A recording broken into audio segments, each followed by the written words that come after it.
અમે જઈ રહ્યા છીએ કામ પર।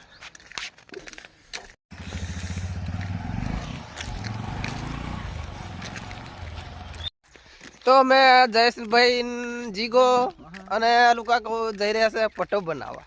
તે હું તમને આગળના વિડીયોમાં દેખાડીશું। તો કાલે આ જયેશભાઈ ફૂલ પાડ્યું હતું, આજે પટ્ટા પાડવાના બાકી છે, તે આજે બપોરે પડી જશે।